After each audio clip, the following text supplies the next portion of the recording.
Good evening, friends. I wish this were a better evening, and I have a lot of things to share with you tonight. The first thing I have to tell you is we're still in a lot of danger, and although the fires have not been going on at the rate they've been, if you have a police radio and you're tuned in police broadcast, you know there's an awful lot going in. A tremendous amount of looting, there's small arms fire, and there are some very ugly prospects still on the way. So this curfew could go for a long time. And the important thing to understand is the situation is different than you may actually realize. Let me explain something to you. The police are spending their time in the area of the difficulty, which means they're spread out thinly over the rest of the city. And because of this, there's a lot of opportunistic damage being done where the police are slower to respond. Yesterday afternoon, I was coming back with my 85-year-old mother and my wife from the market, and we brought all of our bags into the back door, and I had lugged in a couple of bags of charcoal and had forgot to close the door, and I turned around to see two tall black men, armed with a gun, stepping in, and immediately throwing me to the ground, sticking the gun to my head and demanding my car keys. I mean, I said, don't shoot me, you can have the car, you can have anything you want, just don't hurt me.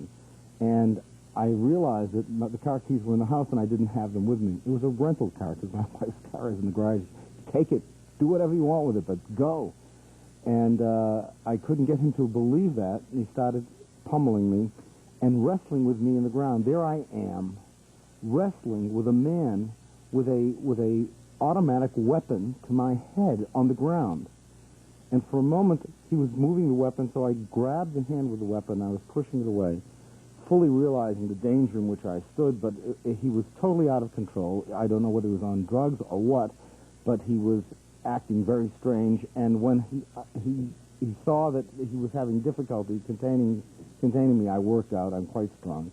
And he called for help from the other person, and I realized I could not get control of the weapon in time.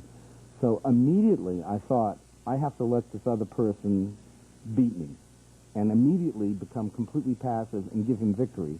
The other guy came over and he started kicking me in the ribs and punching me in the chest, and he delivered a roundhouse blow to my face, so I feigned being knocked out. And then the alarm went off in the house, and the guy was taking a look at me with the gun, and I thought very quickly, and I feigned a heart attack, gasped, rolled my eyes up in the head, and just went to the pavement as if I had died suddenly of a cardiac arrest. The guy took a look. I could see out of a corner of an eye, and he just ran, figuring, you know, why put a bullet in that person who's already dead and make it a murder charge, okay? I ran in the house, found the door smashed in. My 85-year-old mother was in the kitchen, not bewildered, but furious. They had heard 3 shots before, which I didn't hear, and my wife and mother thought I had been shot. My housekeeper was in a closet in hysterics. We were upstairs calling. The alarm was off, and in 4 minutes the West-Tech arrived. But I was on the phone trying to get the LAPD. Okay, on the phone calling the LAPD, and I said, "I'm Dr. Viscott. I'm at such and such an address. Please send out the." And the woman kept on saying, "Why are you calling for Dr. Viscott?" I said, "Lady, I am Dr. Viscott." She said, "Oh, you're Dr. Viscott," like she was going to ask me a question about her kid or something. And finally, you know, they put me through, and West-Tech called that they were in the house with arms drawn. So I came out, we looked around, they went through the premises. My neighbors out in the street got a fix of this whole thing, and maybe they got a tag on these people. My neighbors. I live in a very well-to-do neighborhood. We're all successful, hard-working people. My neighbor behind me is a businessman. He's black. Next to him is a businessman who's Jewish. On the other side behind me is a Hispanic couple who are an older couple, but they've done very, very well. To my other side, right next to me, is a Korean gentleman. Across the street from him is an Armenian gentleman, another Korean gentleman, and directly across from us is another black family who had 9 restaurants in the ghetto area and had lost 8 of them. So we're all affected by this. This is in a better part of town. Let me tell you something. We're all in this now. This is all, there's no sense of containment. We are all on one vessel traveling through space. This is our situation. And there's no way we can get out of this until we accept that this is our own problem for all of us. This is not going to be something we're going to fix up with a bandage. There are a lot of things going on now that are very confusing to us. You see people stepping in and out of the community, brandishing power, trying to use the situation to their political advantage, to build up whatever power base they have. None of those things are going to work. What we need to do is we need to restructure a great deal of our society. You know, if Jesse Jackson's comment that there are more young black men in prison than in university, I say make the prisons into universities, and no one can get out until you can read and write and have taken courses, believe it or not, in music appreciation and art appreciation. Let them feel what the cultural advantage is. All the kids in these areas should be in Head Start. We should build playgrounds. We should have an enormous investment of education. 40 kids in a class, who are we kidding? We cannot afford our military situation that has developed over the years. We have to start making the people come first. And we have to have justice reform.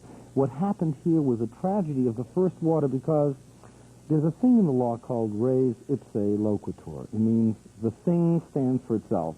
You go to have an operation to have your right leg amputated, and the doctor amputates the left leg. And when they show you to the jury, your attorney says, the thing stands for itself, and it's based on that. Well, we all saw the Rodney King beating, and the thing stood for itself, except we no longer had a situation in justice that worked that way because it was moved to a different venue. And we had feelings that somehow or other justice had been cheated.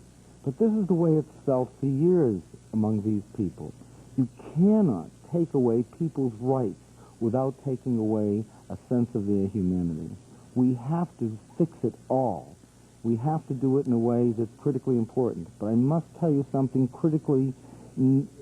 Listen, let my close call with death be your instruction. It is very dangerous out there. It's much more dangerous than you know. You're not getting all the story. Listen to a police radio. But stay off the streets.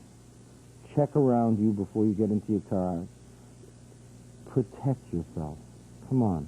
I want you to be around. I'm glad I'm here. I am here, huh? You are here. We're glad. I'm certainly glad that you're safe and that your family is safe and no one was harmed. Well, my ribs feel pretty shaky this morning, but... Other than being a little bruised up, you're alive, and that's good.